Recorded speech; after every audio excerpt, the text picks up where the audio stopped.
Alright guys, so I'm going to walk you through brisket prep as far as portioning and stuff like that goes. So we cooked the brisket, we cooled it off.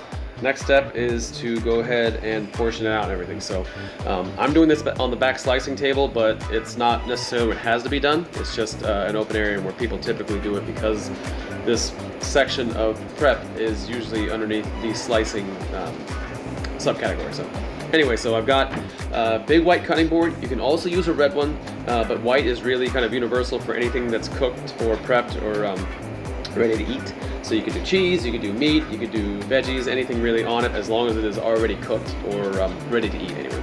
So it's usually going to be set on the board underneath the amount of pieces that you're going to be prepping.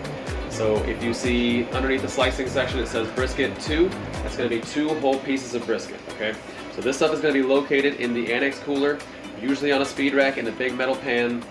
So you'll just take whatever pieces you need out, put them into another Lexan, and then just like what we did with chicken and what we do with burgers and anything else that's a protein product, I'm going to go ahead and put that onto an ice pack. So it's really just a pan with some ice on it, just to make sure that while we're getting everything prepped that it still stays as cold as possible. So then from there, we're going to go ahead and take the brisket and cut it into these smaller diced and chopped portions. And what that does is it makes it easier to reheat, makes it actually easier to portion, and then for the guys who are working on the grill, it makes it easier for them to go ahead and kind of chop it up for nachos or for a quesadilla or grilled cheese or whatever. So what we're going to do, take this piece and I cut it into slabs, okay? Once again, being very, very careful, washing your fingers. Now this stuff should be pretty tender, so if you're cutting into it and you're noticing that it's got a lot of resistance, take a look at it, but it may be that it wasn't cooked properly. That has happened before. It's few and far between. So now, I'm going to go ahead and show you a side profile. So you can see right now it's got this big piece of fat cap on top. It shouldn't have a lot of this on there. There's going to be some because of the nature of the product. It's going to have some fat. Just because it cooks for so long, if it doesn't have that on there, then it'll get really dried out. But it shouldn't have an exorbitant amount of fat. So if it does, while we're prepping this, we're going to go ahead and get rid of a little bit of it. So for example, I'm going to go ahead and take the knife, and while I'm looking at this, I'm just going to trim a little bit of that fat off. Not all of it, but some of it, okay? Because some of this is really good. It'll melt while it's cooking, it'll give it a lot of flavor, keep it hydrated, and it's actually really tasty. So now I've got this cut into slabs. What I'm going to do is kind of quarter it. And as you can see, it's falling apart even now while I'm cutting it. Okay, so from here, I'm going to go ahead and kind of dice it. And after I've got it diced, be very careful to watch your fingertips. I'm going to take the knife and just kind of give it a good rough chop. Okay, because the idea is, at least for the way that we're prepping it right now, we want it to be able to be spread out across the surface of a quesadilla or over the top of a basket of chips for nachos or a brisket grilled cheese.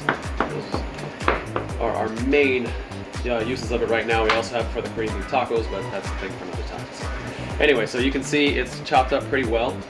And then as you're chopping it, pieces will break up too, just because of the nature of the cooking process. We do smoke it, but by the end of it, it is kind of more of like a braised product. For those of you who know what braising is, it's a really slow cooking method. And that's how you get stuff that is really like kind of fall apart tender.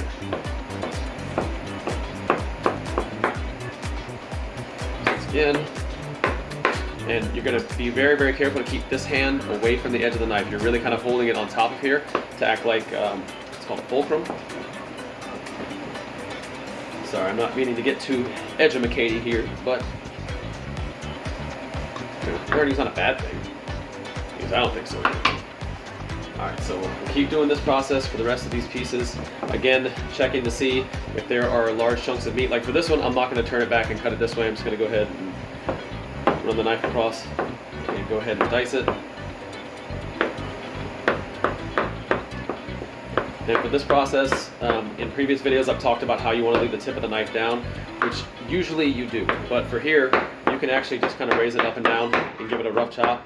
Just once again making sure that your hands are as far away, or at least in the safest position possible to keep yourself from getting cut.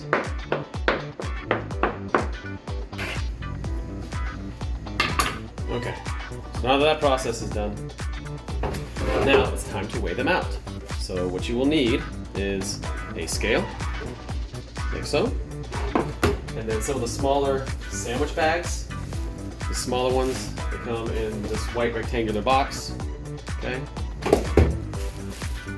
So this part is really important, making sure that everything is portioned out properly. So what you'll do is you'll turn the scale on, and then you use this button right here, the tare button. Let's say, see how that's changing numbers right there? That's mostly because it's uneven, but if I had something on here and it was registering that, I could hit tare, and that'll zero it out and pretend as if that bag wasn't there. So that way we can weigh things in the bag without it not recognizing that weight, okay? So from here, we're gonna portion these out to 5 ounces, as close to 5 as what you can get it, okay? Now, as with several of the other portioned items, if you're over by like a 0.2 or something like that, it's not a huge deal. But you wanna stay within less than probably an 1/8 of an ounce. So if you go to 5.10, you're trying to peel a little bit back, okay? Same thing with underportioning. We don't want to undercut people. We don't want to, cheapen them and not give them their product. So if I can add a little bit, but again, 0.5 of an ounce, no one's going to recognize that, and that's not going to take away from the value of what it is that they're getting. So from here, we're going to go ahead and portion these all out. And then we're gonna roll the bags, all right? Don't just like squish them up. I've had people in the past who just decided to like squish the bag and put it in the pan.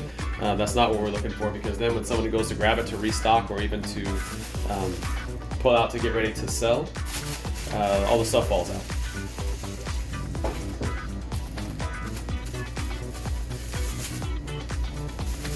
So then we'll take the portions, put them up side by side into one of these shallow Lexans.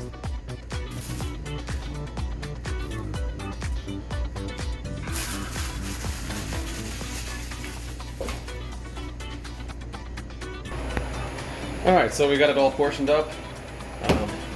Went ahead and made my label, and now I'm going to go ahead and put this into the annex cooler, or you can put it into the reach-in freezers back here. Either way, to go ahead and cool this down and make sure that it reaches below 40 degrees before I transfer it over to the main walk-in for storage. It's really, really important to make sure, for distinction purposes with the health department and everything, letting them know that if something is in one location, it's in the cooling off process. If it's in another location, it is set for storage, and at that point, they expect things to be at the proper temperatures. If they are not, we have to take corrective actions, but typically there is a penalty that goes along, not to mention the fact of concern about getting somebody sick, which is a really big deal.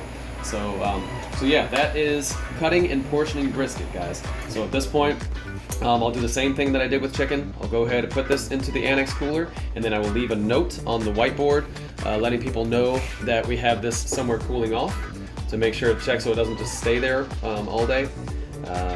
And then I'll come back, clean up my station. Now with this is cooked, so we don't have to worry about bleach, but we will take the sanitizer rag and just kind of give it a once over once I've taken all this stuff to dish and got it properly cleaned.